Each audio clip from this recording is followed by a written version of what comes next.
Epic Gaming Night is made possible by the support of patrons like you.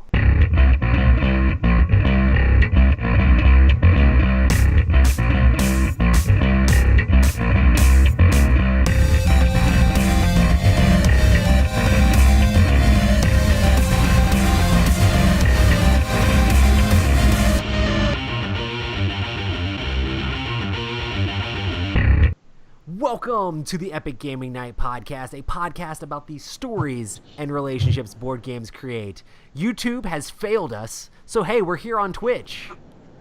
Yeah! We got Matt. Hello. And Rob. Hello, hello. It looks like we're streaming. I have like the OBS like overlay set up for our YouTube chat, so I should probably just like turn that off because it's just kind of like, oh, it's not gonna actually work. Oh man, I just got an email. Epic Gaming Night just went live on Twitch. Dude, what's it been? How many years has it been? It's been a while. It's been like 2 years, at least. Is there years. chat in Twitch? Yeah, Oh, yeah. I mean, we got 0 viewers currently. It's crazy. Yeah. But it looks fine currently in the video preview here on Twitch. But yeah, we are actually here to talk about our experience with Werewolf Legacy, the board game. We got a chance to spend Saturday playing the game, and definitely had a huge blast. We're gonna try to make sure like not to have any like spoilers or anything crazy like that at the beginning, so people won't have to worry about things being spoiled too much. But we do want to talk about like our experience playing the game. Is that a rabbit, Matt? And that's butt, man. Nice. I mean, I gotta log in, but if I log in with my Facebook, it's gonna be like my personal account. Nice. Don't you have a Twitch account though, or you don't remember it? Bro, it was a long time ago, man. Nice. Let me see. But hey, good times. Good times. But yeah, do we want to go back into what we've been playing and things like that? Or there's not a whole lot of news going on. We talked about this a little bit when we were on YouTube. That a lot of like board game news, like everybody's waiting for Essen to be able to actually like have a whole lot of news about different things. There's just like little stuff, but nothing that I was like, oh my goodness, we need to talk about this thing or that thing. So, but yeah, good times. Yeah, I don't know if I think Kent says it looks good. I'm pretty Yeah. sure that's Kent. Everybody's gonna have different usernames over on Twitch, and all the old staples that we normally talk to on YouTube are gonna be just completely different people. Yeah. What up? What up? But yeah, well, just as a recap of what we actually talked about when we were trying to record the podcast on YouTube, Rob got to play Magic the Gathering. He loved it. As in, he didn't love it. I mean, it wasn't terrible, but it was just annoying because it was like, okay, like we're doing this thing, and Dude, Rob, the mana just kept killing me. We should play EDH because EDH is so different. Like, it's like these long form games with these bigger decks, and like you have way more time to get mana, and it's also multiplayer, so it's not as like cutthroat. Because, like, if you're not doing good, normally people just leave you alone more. And if you're doing really good, that's when people jump on you. So, it's... See, I'd rather just play Ashes. And that's what I was telling all the guys there. Let's just play Ashes. Ashes I get to pick my starting 5. I automatically get mana because of the dice. Now, if they don't go the way I wanted to, I can change it. Yeah. It'll cost me something, but I'd rather just play Ashes. Yeah, that's the cool thing about Ashes is, like, you start with a ton of mana, and you have to figure out how to use it best, you know? Yes. It's like, okay, I have these symbols, and sometimes some of your mana is better than your other mana, but you can kind of discard cards or, like, manipulate that a little bit to make it exactly what you want. Yep. Like, they take a lot of the luck out of it in Ashes, which is pretty cool. I just wish I had time to play that sort of stuff. Plaid Hat has so many of those good just 2-player games. It's ridiculous. Yeah, they do. Me and Rob are trying to get together to play Guardians at some point. Yes, hopefully we'll be able to play Thursday. And that's actually the release date of the game, which is kind of cool. That's when the game actually is going to be released to stores and released to public. So good. Keyforge. There were some guys the other night that were excited for Keyforge. I actually really like Keyforge. I was listening to Richard Garfield talking all about Keyforge and all the unique aspects of it. I just like the fact that it's like forced to be casual. I know I keep saying that, but it's like you just buy a deck and it's just random.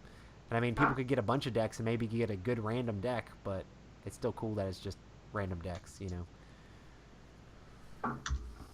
Takes a lot of the... I mean, I know there's a lot of people that love the deck building thing, but I think it's good for people who don't have the time to deck build. You can just throw a Keyforge deck down and play with it. Yep. And you can get better at the game, like figure out how to like do the strategies best and figure out how to like how that deck plays best and make sure to implement your play around that. But it's still just more like fun, you know. Everybody's showing all of their Twitch emoji things. in That's chat. great. Nice. Sweet. All right, man. Cool. But yeah, I guess we want to talk a little bit about our werewolf game we played. Not specifically what we played, but spoiler-free type stuff. So we played a game called Werewolf Legacy. Yes, we It did. is a brand new game from Bezier, who makes all the werewolf games. I'm pretty sure they have like 37 one-night games at this point. Not an exact number, but pretty close. It's pretty close. It's at least 4. It's at least more than 4. At least I think it's at least 4 just werewolf, and then they have the vampire, Alien, the alien. vampire. They have like Yeah. super villains or something like that now. Like they have a lot of different stuff. Yeah, it's gone far beyond my reach at this point. Yeah. But Werewolf Legacy is a legacy version of the classic like mafia style werewolf game. I don't know about you guys, but like I used to do like Mafia church all groups the and time. stuff like that, playing mafia Yes. and things like that. You get those kids all mad because they got kicked out at the beginning, and then why'd you guys vote for me? Blah blah blah. You're not supposed to do that. I was a good guy. Blah blah blah. Yeah. It's awesome. Oh man, you get like those like 13-year-olds that get voted out because they're being really annoying. Yeah, Oh, that's not fair. Blah. Oh man, we had that when I played Werewolf on the cruise. There was this one kid. He was probably about 13 or 14, and the moderator was like, "Go to sleep," and he just like, like literally went to sleep. "Him, murder that guy." Yeah. I'm like, Nice. "Yep, sounds about right." That's awesome. Sweet. So, all right. So, what are we doing, Roy? We're just Come gonna talk a little bit about our thought. Like, let's talk a little bit about the mechanics. So, Okay. Werewolf itself, without going into any spoilers, basic Werewolf, people should be a little bit familiar with that if they're looking into Werewolf Legacy. If you haven't played any Werewolf games at all, you might actually be able to play this one, because this one is actually easier to moderate than regular Werewolf, because every yes, it is. little thing is spelled out for you. You Follow get this. It amazing, even number the sections. I should go grab the book, but you get this amazing giant, like, it's like not real leather, but it feels like leather bound book with like gold lettering, like it's some sort of like giant like historic Bible tome thing. Like it's crazy. And that's what the whole like legacy mechanic is around.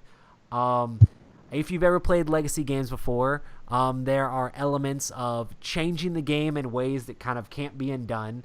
And that's in the form of like stickering things up or ripping up cards or opening these different boxes and things like that and discovering things. And this has several of that. I was surprised like there wasn't any point where we had to like rip something up. So I don't know if that's a spoiler or not. That's probably a spoiler. But I found that a little I bit don't know if I would have interesting. said that. We were supposed to be talking about the mechanics of the game. Right. But- So the mechanics of the game is there's going to be X amount of werewolves, and everybody else pretty much is a villager outside of your narrator. And you, as the villagers, are trying to out and lynch all of the werewolves. Yes. And as the werewolves, you are trying to get it down to where there's as many villagers left as there are werewolves left, so you can win by default. And it's a very simple. Everybody goes to bed. Moderator will wake up the werewolves for them to identify themselves. They'll go to bed. Then there's other cards as like a seer or other powers. But a seer, that's pretty generic. It's cross-platform on a bunch of games. But they have other powers where they can try to find out who the werewolf is. But then what happens is after the first night, after everybody kind of figures out who's on their team. Then, like, that's night X, right? Or night 0. Then on night 1, what's going to happen is the werewolves are going to wake up and they're going to point at somebody to eat. And that person is not going to survive the night. Then all the other groups or powers, after the werewolves go back to bed, they're going to be told to wake up from the moderator, depending on whatever that power person is. And then they're going to go to bed. And then what's going to happen is the moderators are going to wake everybody up. And then Roy will have gotten gruesomely eaten by something, and he is left behind. And now at that point, whether Roy had a special power or not, he is not allowed to talk or point or influence the game in any way to let people know who killed him. Because from then on, when everybody else goes to sleep, Roy will be awake. And he'll be able to see, you son of a gun, Matt ate me, you jerk, I thought we were best friends, blah, blah, blah. I have children. I can't believe you did that to me. And so that's the generic, basic version. The game will end in one of two ways. Either A, the villagers during the day will have voted to get rid of all the werewolves. So you'll take a vote. Yes, I said that. Lynch them all. You'll take a vote and lynch them all. Or the werewolves will get to parity with the amount of other players. So if they have the same number, then the werewolves will win. And we had I think villagers ended up doing pretty good in ours. But overall, the game is pretty interesting, and the mechanics of this legacy thing is where it's just going to be continuing from game to game. Well, I think some things that we can talk about that aren't really spoilers. Like, I think it's fair to talk about families. Right, yeah. I think because, things like, the that you generic start with family at the very beginning are things we can talk about. So at the very beginning of the game, you're going to pick a card. And that card, for example, my card said Ashley Ulmer. And so for, like, the prequel game, it was letting me know that I was of the Ulmer family.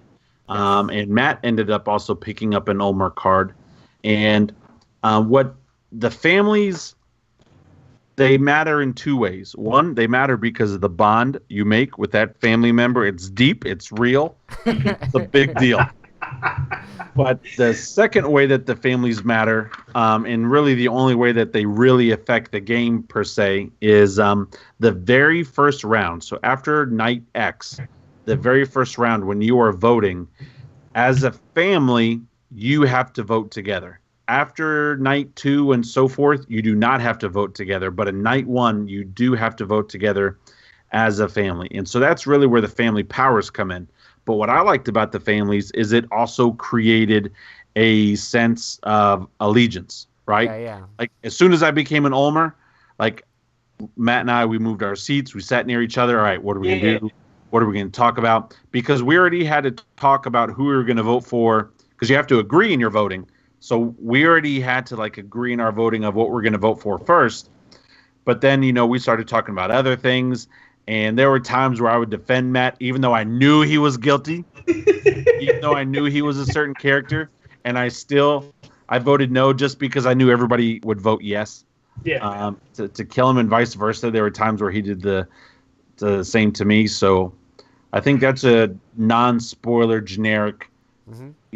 You have families. And, man, they make the game so cool as you continue to play. So, without any spoilers, what was our overall just opinion of the game in general? Like, did we enjoy it? Like, is it something that we would recommend to other people? And what kind of people would we recommend this to? I mean, I'm going to answer, but I'll let somebody go first since I just did all that. What about you, Matt? Oh, cool. We'll start out with the dissenting voice first. I would like to. Yes. I think the first 6 games that we played were among some of my favorite moments in board gaming so far. It was really good. The remaining 9 games steadily went way downhill really fast. Was that also because of the people that left and the others that came in? Partially, but I don't even think it's so much that. It's once we had the people leave and the other people come in, I was able to look at a bit more of the mechanical side of it as Mm-hmm. opposed to sitting back and playing it. I was trying to like look at, okay, well, this is here, it's doing this, and that's there, and so I'm trying to evaluate sort of the legacy components of it, which we can't really talk about spoiler wise, but uh, a lot of those aspects felt a little lackluster to me. So those first 6 games were really cool, and I had the wonder and the whimsy and the families really did add a lot, which is weird because on paper they don't do anything. And I feel like most people that you play with, it's probably not going to do much, but just because of how we play and how sort of jovial and, happy we are, we're just going to be like, hey man, yeah, I'm Elmer, you're Annie Ulmer, this is great. We're going to literally murder everybody in this town, and it's going to be fantastic. And it's like you get different, like legacy games, sometimes you get powers and stuff that help you in all your different going-ons in If the you're town. doing too good, the game tries to balance itself. If you're doing too bad, the game tries to balance itself. And at one point in the game, me and Rob were targeting another family pretty heavily because we felt like they had too much power to control and influence the game, which was something that was really sort of interesting and really cool from a narrative perspective, that there is two people who have a lot of power and say over how the game is played. And I feel like that could have been something that was embellished a bit more. I don't know. So like I said, the first 6 games, amazing, fantastic. Would absolutely love to get that experience again. The other 9, very sort of so-so for me. And I would love to play it again at its max player count of 15. I think that would be a blast. I also think that'll help with the last 9 games too. Yes, I do too. Because some of my complaints that we'll get into in the spoiler parts only came up because of the player count. Yeah. I mean, this game is a high player count game. So, like, if you're worried about being able to get 9 players to the table to play it, it's probably going to be hard for you to play. But you're not reaching its full potential. Yeah, you really want to have really high player count for this game. I would say we played 9 to 15. Minimum 10. Yeah, we played 9 and 10, and we were like, man, we wish we had more players. Like, even more people would have made the game great. Well, I think there's a mechanic that we can say that won't spoil too much. The when you're passing out the character cards. Oh yeah. To me the fact that sometimes certain characters that might be on your team aren't necessarily. Correct. Yeah. Can I say that? Like, is that a spoiler? Well, no, it's sort of like in One Night Ultimate Werewolf. It's very similar to One Night Ultimate Werewolf. I mean, that's so majority what's going to of happen all is the games. moderator, it's going to come to a certain point in the game after you play so many games where an additional character card is going to be put into the mix.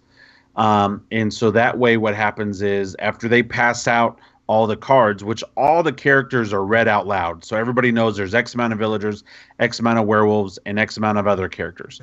But then there's one additional card. And what that does is after all the cards are shuffled and then passed out, there is a chance that, let's say, a werewolf could be in the middle and not being used, or a villager could be in the middle and not being used. And so I think one thing that I experienced that I wasn't crazy about, also because of our lower player count, which is kind of crazy to say 9 people is a low player count. Yeah. But when I think there was 3 or 4 games where where one of the 2 werewolves was in the middle, right? Because we were playing with 9. And when you do that, if somebody has an ability to be able to find out who a werewolf is fast, they didn't stand a chance. And so when you have more players, like, it was crazy because I moderated one game. If we would have just added in like 1 or 2 more players, immediately 1 or 2 more werewolves would have came in. But our player count stopped right at the cusp of having X amount of players in our game. Yeah. And so when you do that, and then you give that team a disadvantage because one of their player cards is now in the middle, that made it kind of rough. That was my big complaint about the latter half of the game coming in. Mm-hmm. I'm with Matt. The first 6 games, and I'd even say maybe the first 8, right, were a blast. I think All the games were fun. All the games I played were a great time. Oh But yeah, like it was fun to me. It was at its most fun on Saturday up until Ryan and Paco left. First of all, I don't understand Ryan Ortiz. First of all, I love him. He was a blast. He was funny. We had a good time. We were making cheese jokes. But somebody would accuse him of being the werewolf, and he'd be like, "Oh yeah, I did it," and then he'd be like, "No, I didn't," and then nobody would vote for him, and I would get thrown on the murder block, and they'd kill me. But Ryan literally would say, "Oh yeah, I'm a werewolf." Ah, hey, never mind. No, I'm not. I'm just kidding, and people were okay with that, and he confessed. And there were times where he really was the werewolf, and he'd admit it. And he'd be like, "Yeah, that was literally insane for me being the moderator, just being like, Ryan, what in the world? Wait, what? They didn't kill you? Okay, I mean, I can't really argue. I can't argue. Like I love that. And then he had a buddy of his named Paco that joined us, and Paco was a new player to games and whatnot, but he was a smart player. He did some moves, and he did some strategies that I just thought were super bold, and they ended up working in his favor. Yeah. But I also think this is the type of game where it's best with as many players as possible, as many as that 15, and also with people that have played before. Because when the new people came in towards the second half, let's just say the second half of the game, a lot of them not having experience playing games or whatever, I think they were detrimental. We had this one girl who had a very powerful card and completely did it the wrong way. And, just completely ruined it for that one game. And after the game, she was like, I realized I should have done that the exact opposite. And we're like, yeah. And it was kind of confusing for me, too, because sometimes, you see these things that are just kind of like, oh, well, I played plenty of werewolf games, but this is completely new. So it's just kind of like, okay, well, what in the world's going on? And so it's just kind of like, it's one of those things that you can't really fix mid-game, It's just kind of like, well, I see this is not going how it's 100% intended, but I guess we'll just have to play it out the way it is. And to try to play that with somebody who's not really a gamer, who kind of came over like some on of a those mercy things invite. could just be messed up by people who are gamers, So yeah, no, for sure. It's a legacy game, so the rules they have a propensity to be messed up, but unlike a lot of other legacy games, it's not something that you can correct in the middle of the game. It's something where it's like once the game starts, you're like, oh, well, the ball's rolling. Okay, cool. To correct it is to restart that whole round, give everybody's cards back, try to. Yeah, but we didn't realize she was doing it wrong until the very end. Yeah. And then she was even like, "Oh, I was supposed to do that." And then we had some other players that were in there. They were, I'm going to say, mercy invites because we wanted to keep playing, and part of our group had to leave, and so we were asking anybody. We almost went to the neighbor's house. Hey, we don't know you, but would you like to play this game? We even said that to I said that to the pizza delivery guy. Hey, bro, you could be playing games with us right now or delivering pizza. Come play with us. So anyway, we had some people come in, and they were nice and all. That 9-player count, man. That's the main thing. Is like if you're gonna play this game. Honestly, we were talking about this. Like probably the best situation for this is like at a convention, where you have a huge flow of people. You're gonna be able to have that 15-player count or 14-player count, like higher numbers in there to be able to make sure like everything goes as well as it should. Like. It's really cool, and it's really easy to moderate because literally it just spells everything out for you. Yeah. Like each page is just telling you how that game is going to go, and it works great. Like it is super simple, super easy to do as far as like running the game. Honestly, it basically almost teaches the game for you as you go, which is actually amazing. But like some things, it's just like when you have that lower player count, I could look at that page and be like, oh, that's what that does. I don't think this is going to go very well for that cool thing that's trying to introduce. It's just not going to work. Like, I'm just like, well, it's just not going to work. I would love to play this at Dice Tower Con, like absolutely. After dinner, where you're there for multiple days. So it's not like a weekend con where, okay, you're only there for maybe a day and you take up your whole day playing this. But like if we did this as like a meetup or a get together Yeah, at yeah. like a bigger con where we're there for multiple days, where we're spending the night there. So I don't care if I'm up till 2, 3, or 4 o'clock in the morning playing this game. I think that would be a lot of fun. Getting in a game like this at that place. Yeah, for sure. I also think it'd be easy too to get players, especially if we put it out there. Oh, Hey yeah. guys, Thursday night we're playing this game. The first 12 people to want to join us, because us three, and the first 12 people to join us get to play. Let's do this. Yeah, yeah. Um, Overall, just as far as like to close up the review, how do we feel about the game? Like in I general, love it. Would you recommend it to people? yes, like yes and no. I recommend it to people that can get a fun group that they don't mind people yelling at them. And I recommend it if you can get a big group. If you can get 11 to 15 players, I highly, highly recommend it. Not spoiling anything for the second half, because there's so much stuff that happens there in the second half of the Legacy version. It's better with more players, but man, this is, I don't know. I had so much fun Saturday with Matt and just all of us hanging out and everything, but I had so much fun where this is easily a top 20 game of all time for me, possibly a top 10. That's awesome. Just after like the one playthrough experience, it was an absolute blast. And I agree with Matt. Definitely the first half of the games that we played were some of my favorite gaming experiences of all time. Like, it was that much fun. I definitely thought it was super good. I moderated all except for 4 games out of 15. I didn't moderate the very last chapter, and Rob moderated one of the chapters or whatever. Well, I guess there was one thing, but what was I gonna say? But honestly, I enjoyed moderating a lot and seeing everybody do all the stuff. But the fact that like we just play, I mean, I know for you guys, it probably felt like we took tons of breaks, but most of those breaks were like me like setting things up for the next game. I felt like I was on like the entire day. I would just like do the things, get the things ready, get everything ready, get everything going. Well, I don't think it's a spoiler. Being a Legacy game, there's new things you unlock. Yeah, and sometimes my we brain unlocked was a just lot. melting. Like Yeah. at the end, like when you left, Rob, my brain was like dead. I was just like, ugh. Yeah. Oh my gosh.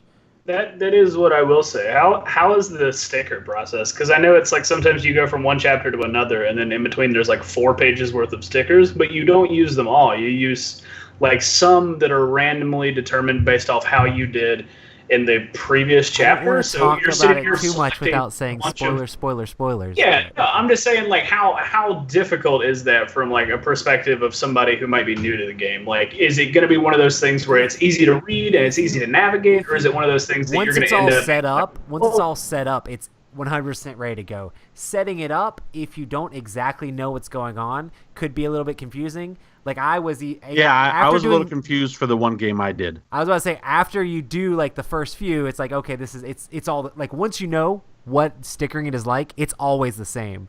But like Rob went into it like in a game in the middle and was just like, wait, what are we doing here? And it's like, wait, no, come on, man. So Don't grab those stuff because you need to grab this stuff, because you're also pulling stuff based on how well the teams do, right.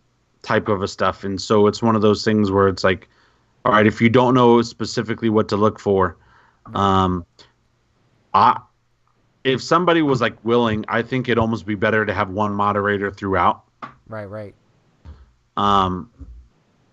It also kind of helps the flow of the game and things like that. It's not necessarily fair to the moderator unless they just like being the moderator. But it was fun. I would want, if we did this like at Dice Tower Con, I'd want to set it up on a night where like I knew Josh would be able to play, because I know he loves Werewolf. Yeah. And I would love to. If we play this again, I'm not moderating.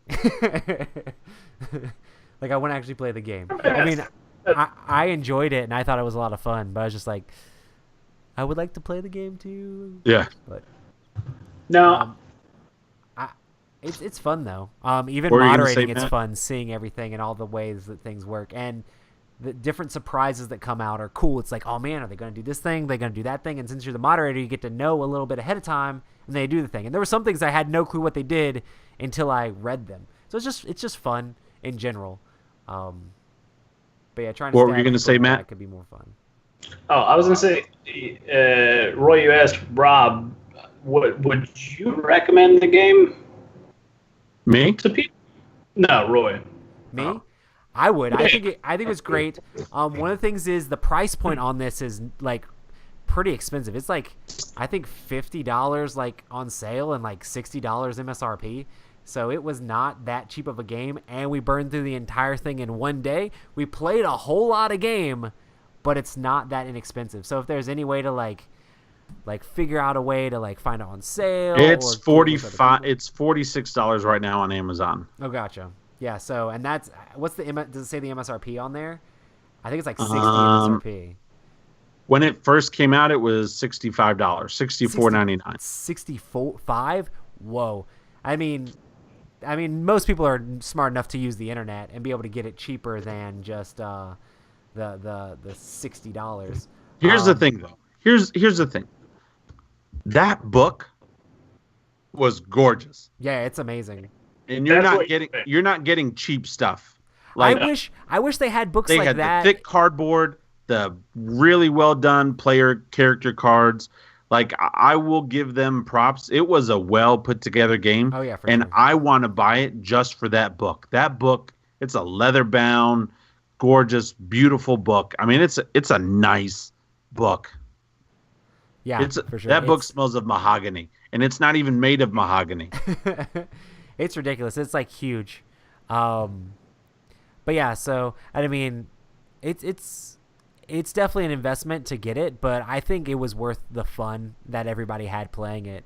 To be able to go through that experience with each other was really fun. So I would recommend the game overall. Would you, Matt? But you really want that higher player count, and you want to not just buy it just cause, you know, you want to try to like actually make it happen, you know. I would not. The game at all? No, because I would say that, like, I understand that the appeal is there for the legacy bits, but like once you go through it, everything that they did, you could basically do with a core box of Ultimate Werewolf. Right. So the legacy aspects to me are minimal at best. So you're basically spending more for this book that just tells you how to play the game that you could already get in a box for cheaper. That is Yeah, And but if you're worried about high player you can't count, do the core box stuff No. though, because but I would semi disagree. I think you could do a lot, like the characters and the things like that. But for example, there were some stickers that were unlocked that were put on the family cards that you're not doing.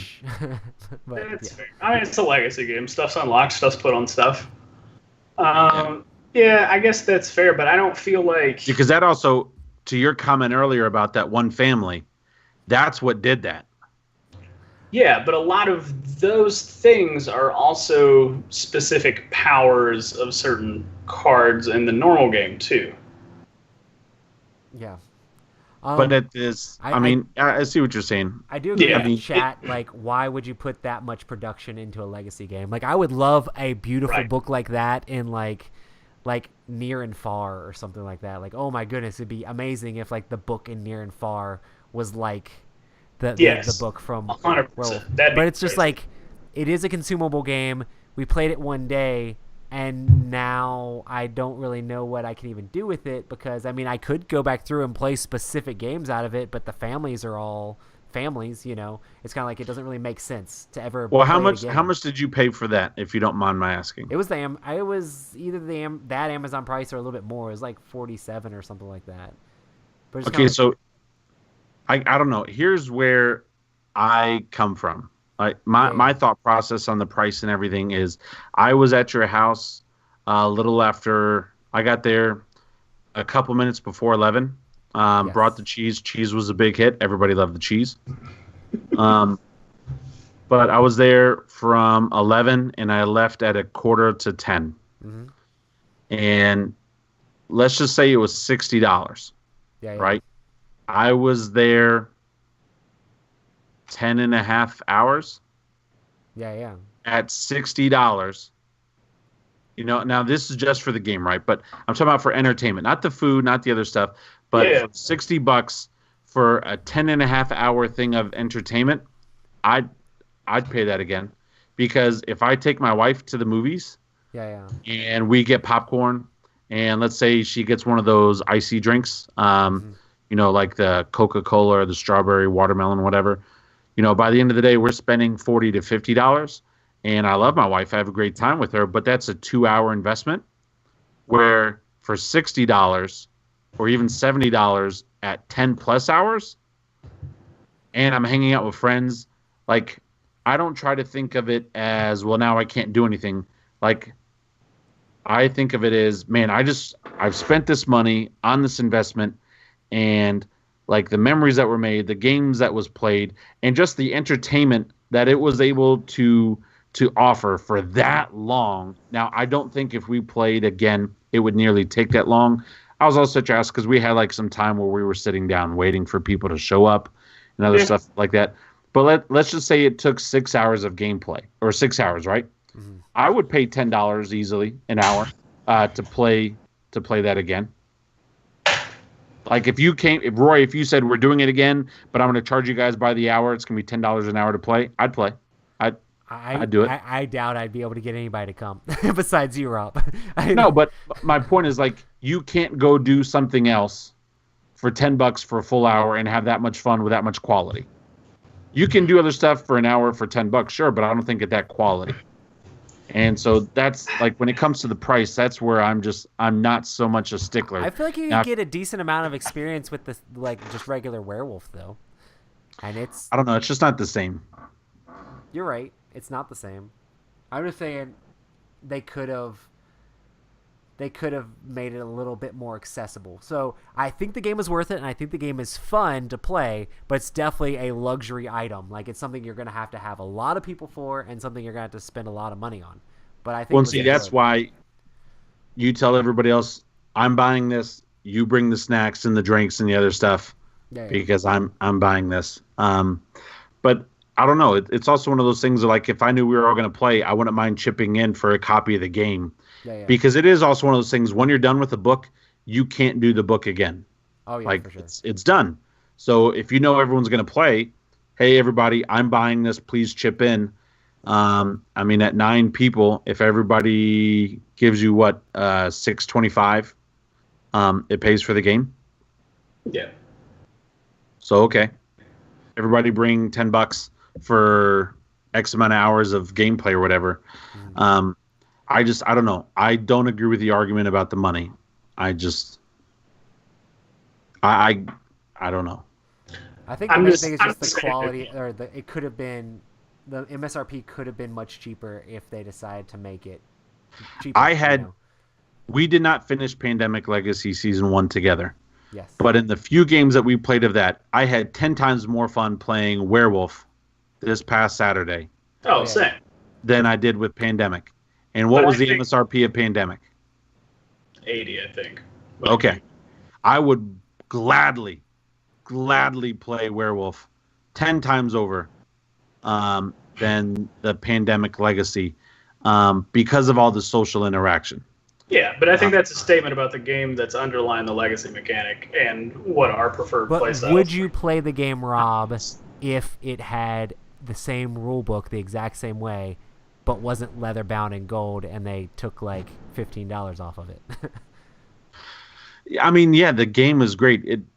The game is great, and if they wanted to make it cheaper quality, it's still going to make the game great because the rules and all that stuff is still there. I'm with you on that. There's only one person that touches the book, which would be the moderator.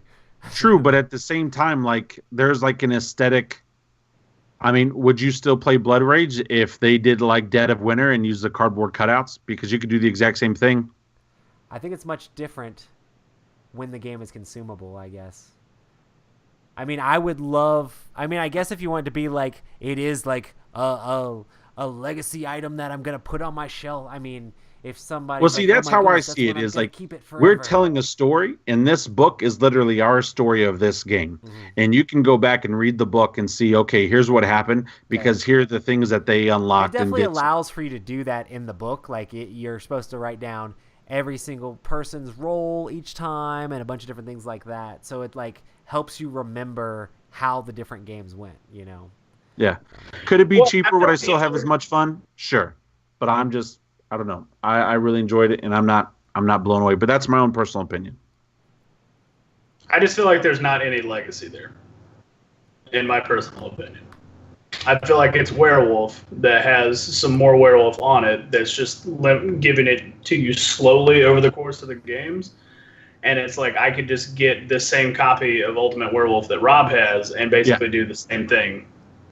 If you want someone to just be like the DM, I mean, of a werewolf game, like I could just make a completely different one and just be like, I'm going to be the moderator, but I'm going to be the DM of this werewolf campaign. I'm going to tell you a tale while we play this game. Yeah. And it's like, that's what it tries to do, but I feel like it doesn't quite hit the mark. I might be able to do that and make it even more balanced based off of what we're doing and the players. Yeah, you know? Absolutely.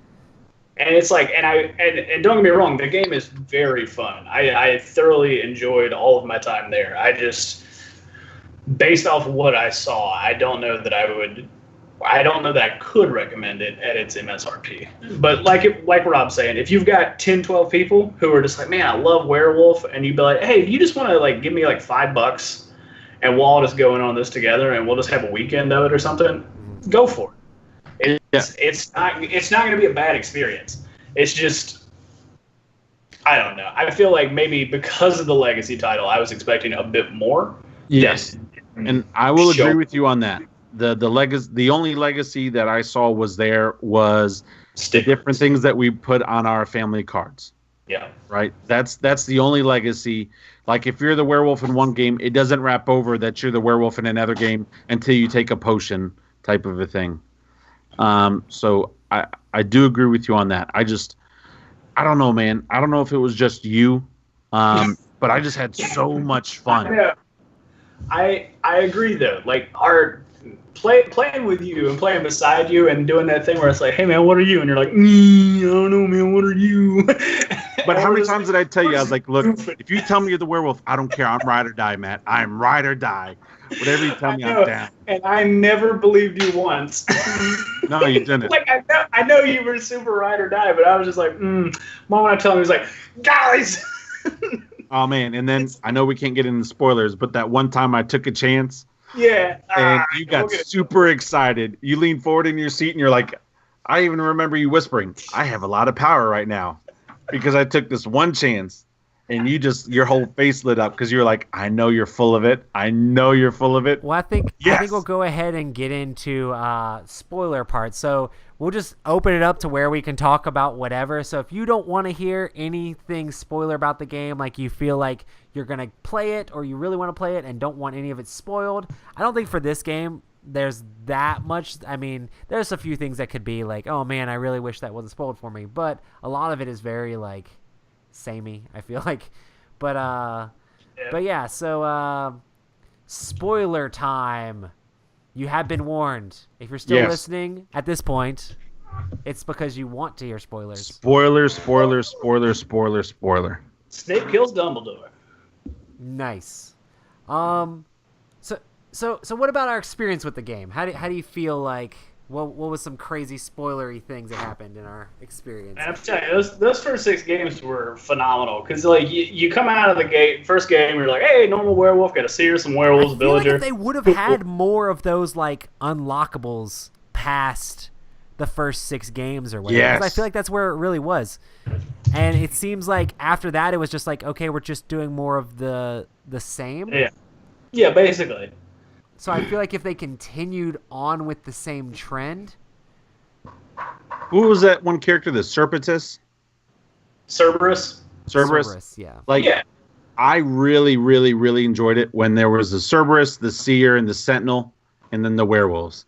And I think that was like the first 6 games. Yeah. Those powers, that was so much fun. I think some of the cool things. Since we're doing a spoiler thing, should we explain the powers basically? I think some of the cool. I mean, yeah, some of the cool things is like one of the things that's different from regular werewolf is since you're going to be playing campaigns of it, there's this whole white tower thing you get at the beginning. At the beginning of the game, you're going to be like voting on who's the most like valuable player. There's a lot of things. There's a lot of things that you do in this thing that you're voting on things, but you don't know what the outcome is, which is kind of interesting. And then there'll be repercussions that are based on that outcome that will last the rest of the campaign, which is pretty cool. Or at least for that chapter, you know.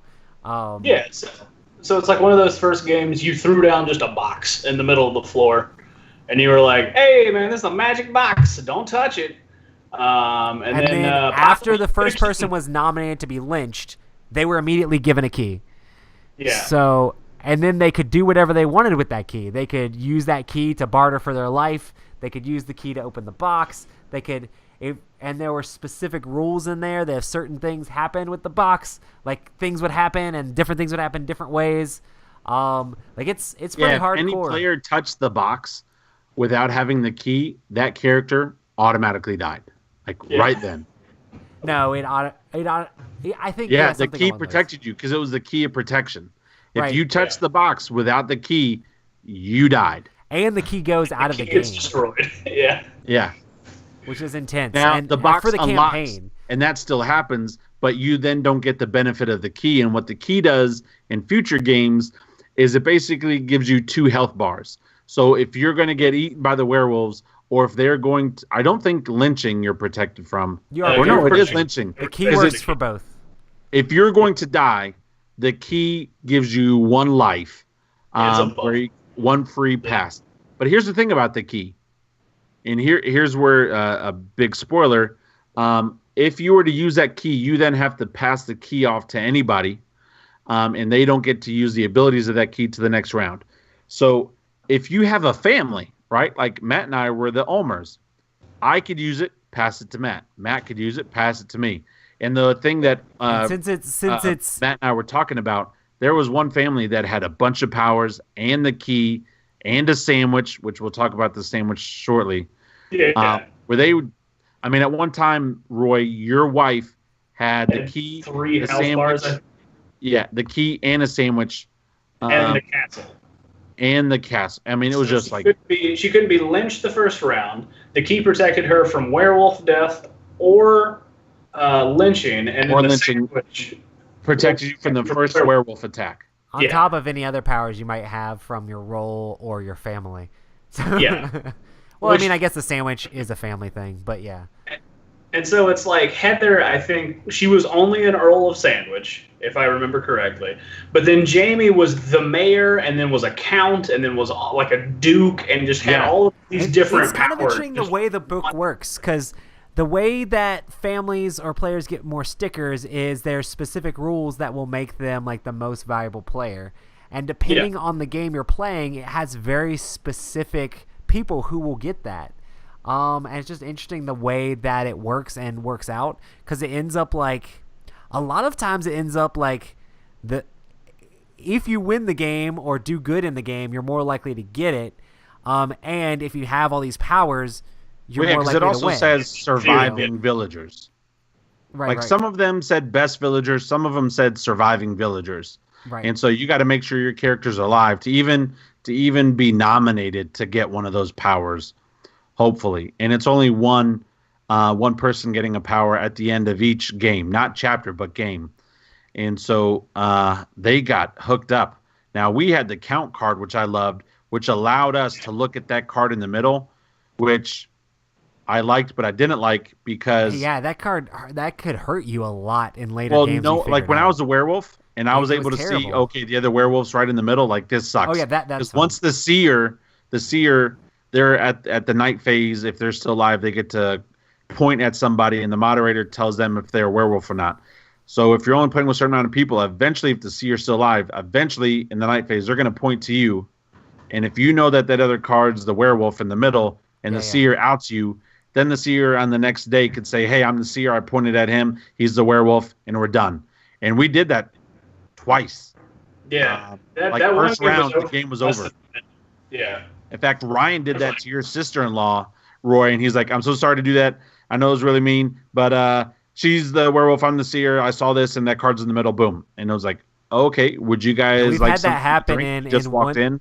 We've had that happen in one night before, but like in regular werewolf, that's like rough, you know? Yeah. Yeah. Regular werewolf, it's kind of not great. And one night, it's whatever because the games go so fast. Well, in this, it wasn't so bad. have a limited number of games that you're playing, for it to just be over in less than a minute is like That's what made it bad. It didn't make it bad because they had to wait forever. It made it bad because one of the 15 was now done. Right, and there's completely different special rules for every single one of the 15 games that add interesting, unique things. And sometimes the games would just play out where those cool special things just never happened. Like, never happened. Yeah. So, I mean, like, that one I think was specifically one where, like, people who died could come back and, like, write letters and numbers to people trying to give them hints. But since the only werewolf in the game was lynched the first night, it just didn't come into play, you know? It was just, we skip over that day, basically. It's like, okay. Yeah, because you're even saying, man, this would have been really cool. So-and-so would have been able to, you know, give one letter as a clue. Right. And then people have to wonder what that means. Like, it's like, you say R. Is it Ryan Bradley? Is it Ryan Ortiz? Who is it? What does this mean? Is it Roy? What are they pointing at Roy about? So, I mean, it's kind of interesting to think about what could have happened, you know? But yeah, there's tons of cool stories and cool, interesting stuff. But it made me sad, like, seeing stuff as the moderator, being like, oh man, this is gonna be cool, and then sometimes it just like completely fell flat. I still love the way everything worked out, like the sticker system. So the way it works is literally certain choices happen, or certain like balancing acts happen that make certain roles be in the game, and based on how good the players are doing or how good the villagers aren't doing, there will be different roles that you're playing with that kind of try to balance out the game. I was kind of concerned that like the last half of like our entire campaign, the villagers won every single game. Yeah, it was the villagers won the first 3, the werewolves won the next 3, and then the villagers won the next 9. Yeah, it was kind of like, just, I mean, it goes to show, like, I mean, you're going to get better at the game. Like, just the group is going to be better at finding out the werewolves and taking them out. But I think the items ended up just skewing it so much towards the villagers, because it's just really hard for the werewolves to kill people off. Well, I also think our low player count is what gave the villagers that final push at the end, because there were so many times where werewolves would have there would have been double the amount of werewolves, but it didn't happen because we were right at 9. Well, I mean, on top of that, just the fact that there's so much stuff where people could find them, you know, it was just easier. Like the seer just had plenty of time because they're having to eat through sandwiches to kill everybody. They're having to do all this stuff. I mean, in theory, with less people, it should be easy as a werewolf because you don't have as many people you have to kill, but they just had too much time to find. And I disagree. With less people, I think it's harder because, well, if there's less werewolves, I guess. There's less werewolves. But in theory, if you could hide in the crowd, but the fact that the seer is just always just there, if you can kill off the seer and hide in the crowd, then you're good.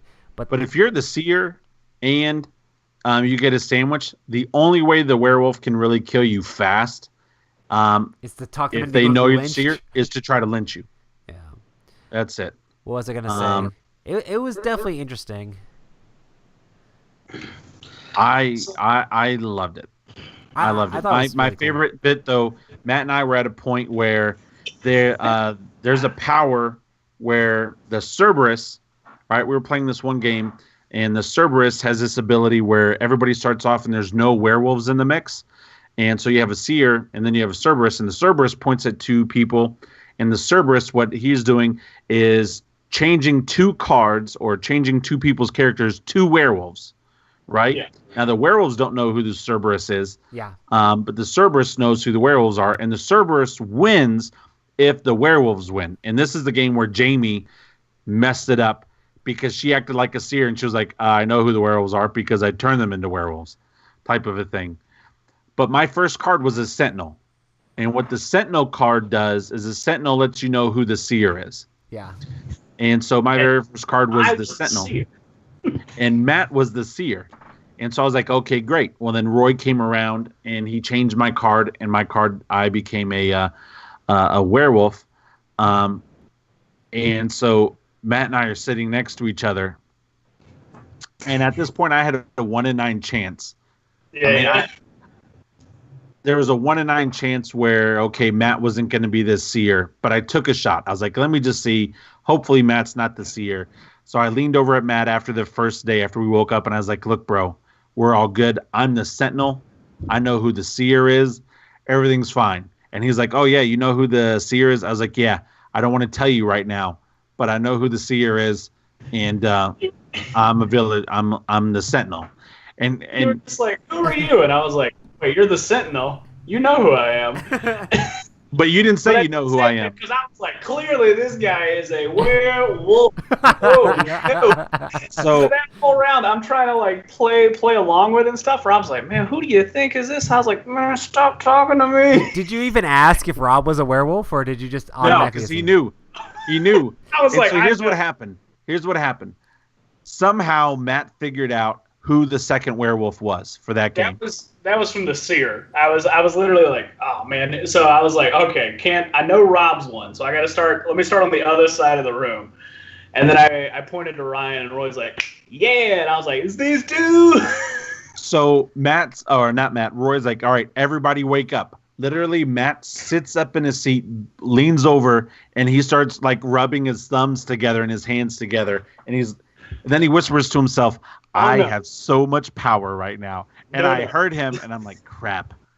That came after. So what happened is I was talking, and I was trying to cast some suspicion, right?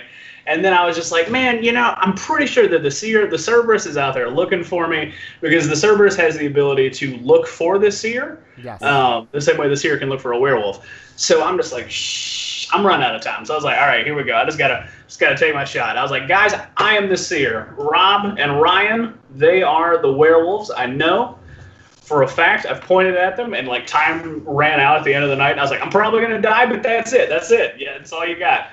Went to sleep. I was like fully expecting to wake up dead. And then Rob and Ryan are like, all right, subterfuge. Let's kill somebody else. We'll cast suspicion on this claim. And I woke up and Roy's like, Matt, you didn't die. And I was just like, I have so much power right now. That's what happened. I was like, I get 5 unobstructed minutes basically to talk. Yeah. And so I just woke up and then laid out immediately how I knew all this stuff, and Rob was just staring at me like, I can't even refute this. Like, this is just actual fact. Sometimes when it's like the seer finds you as a werewolf, and they're like, "No, I'm the seer. You're a werewolf." I mean, what do you do now? You go, "No, Well, and here's you don't the really other have a line thing of defense." that really killed us. The Cerberus, who's supposed to be protecting us, is agreeing with everything Matt's saying. Oh yeah, I know. Oh yeah, I know they're werewolves. Oh yeah, they're guilty. I know they're werewolves. Oh yeah, they're guilty. And we're like, man, how does she know? Like, what's going on? And she's like, oh yeah, I know they're werewolves. Oh yeah, they're definitely guilty. And then at the end, she was like, she reveals her card. I was a Cerberus. I knew you guys were werewolves. And we're like, that's not how you play that card. You're literally supposed to do the opposite. You were like seer number 2. So it was werewolves versus 2 seers. And so that was kind one of didn't even have to like, ask the questions. Everything Matt would say, she'd be like, oh yeah, guys. Oh yeah. Which would get Heather to vote with her because she was in Heather's family. Oh yeah. And so they just slowly, yeah. It was brutal. That was great. That moment for me ties the moment that we were playing Rex, and I go, Yes. hey man, I have your other general, and you're like, what's his name? And I'm like, damn.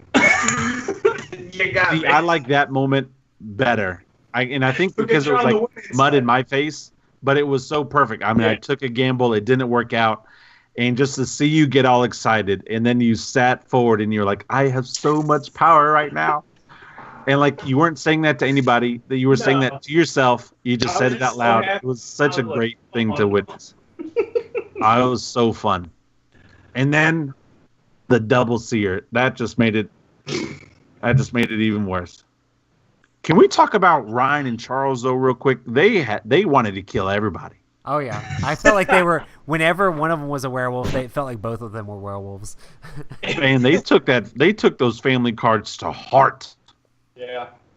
They said they wanted to role play their family. Yeah, I feel like they set really the stage for the rest of us to really get into the familial ties, because they immediately were like, I'm Ellaby, and this is Marquez, and you're like, okay, all right. Yeah, cool. There were a couple rounds we thought there was incest going on in that family. Yeah. They're like, what are you talking about? We're just going to the same bedroom, and you're like, yeah. Don't all brothers and sisters lay down with each other? No, they don't, guys. There's a couple of rounds we were calling them the Lannisters, making some jokes and stuff, but they still, every game came out of the gate swinging. Hardcore. Yeah. It was so much fun. Yeah. It especially with Paco, because what he did when the key came out, the key comes out and the key offers you that protection. And Well, Paco does this. He was like, "All right, you guys are accusing me of being a werewolf. I'm going to prove to you." And he looks over at Charles and he says, "I'm going to prove to you right now that I'm not the werewolf. I'll prove it to you." And we're like, "Okay." And Matt's like, "I'll trade you for the key." And I was like, "Hey man, I'll vote to keep you alive if you give me that key right yes. now." It's like, and so Paco got done up quickly, handed him the key. Then he sat down and he was like, "I'm the Sentinel." And Charles, "I know you're the Seer because I saw that you were the Seer." So boom. so Now all the werewolves are like, perfect. what? 10 out Right? of 10. 'Cause This is you great. never want to give up the Seer on round one because that's such a powerful tool for the villagers. And Charles's face, he quit arguing, he quit fighting it because he couldn't refute it, and he's just kind of like, He should have. It would have been more hardcore if he would have traded the key to the seer. So I mean, it could have been, but then Paco being a new player, he like mic dropped. He said it, and then sat back and crossed his arms like, "What? What?" Like, now Like, I you're know not I'm gonna right. kill me. He's like, And we're "If like, you man. know I'm a good guy." Do you know what you And just it's like- did? He was not wrong. And the best thing was I was a werewolf that game, so he gave me the key, and I was like, cool, I don't know what this does. And then I opened the box, and they're like, hey, it gives you an extra life. And I was like, hey, look at all this power again. This is great. And then Ryan got accused of being a werewolf, and then they're like, hey, man, you're a werewolf. And he's like, yep. And then they killed him. And I was like, bro, what? Our advantage is gone. Yeah. It's 1v6 now. What are you doing? oh no. And we had to kill you twice. One of the things that I thought was interesting was there was one of the roles where it allowed you to show your card to another player. So there was some I think it was a Duke. Yeah, the Dukes. So the Duke was kind of interesting because it could, if you're a villager, it immediately could clear your name as long as you're not showing it to a werewolf who's going to try to like throw you under the bus. Now, what Roy is talking about is a sticker that you unlock that you put on your family card. Yeah, Yeah. so you So have this for the rest of It's the a campaign. sticker for the rest of the game. Only 3 people are going to get that sticker. So, yeah, the stickers were all titles, so you could be a mayor, a count, a duke, or an earl. There's only one mayor. I feel like those help skew it like so far away from the werewolves, because if you ever got that and were a werewolf, you were just almost ruined because people knew you had it and they're like, you can show your card to someone. And if you said no, since everybody who's a villager would normally want to, I mean, why would you not if you're a villager? It would force you into being like either A, you're acting suspicious, or B, you actually show it to them, and then I would show it to another werewolf. Right. Unless that werewolf's in the middle and you can't, and you're kind of like, oh. Yes, and that happens way too often. Yeah. Oh, I forgot. There was one other title you could get that Rob got at the end that was mad. That I got 3 titles. I was a count, which allowed me to see the middle card, the leftover card. Then I got loner. And that was the one that killed you and Jamie. No, it was madness. No, loner. It was mad. Loner was the one where you could just leave. That's right. Loner was I could leave for a whole day and night session. And I got that because I was the first player to get one of the loner werewolf cards, because there was a gray lone werewolf and a brown lone werewolf. I was the first one because the brown lone werewolf was in the middle, and so that's how come I got that. And then the mad one, because like if you killed me or something, I also got like the mad card because my character was going crazy. And so if you then voted to lynch me, or even if the werewolves killed me, if I died, whoever sat beside me, they died too. And so if you're playing with hunters, in one round you could effectively kill 4+ people. Yeah. Matt was having a rough time with that ability, because it made it a lot of times where, since he was sitting beside you, he just could not win the game. Yeah, there were 2 games that I could not win from like the setup. Yeah. So I was just like, oh, okay, well, I guess I'll just play this 20-minute game for a loss. So basically, I don't know. So one game, Rob was a lone wolf and I was a wolf cub. So we're diametrically opposed, but still kind of have similar goals. But he still had the madness thing. So since I was sitting beside him, if he died, I died.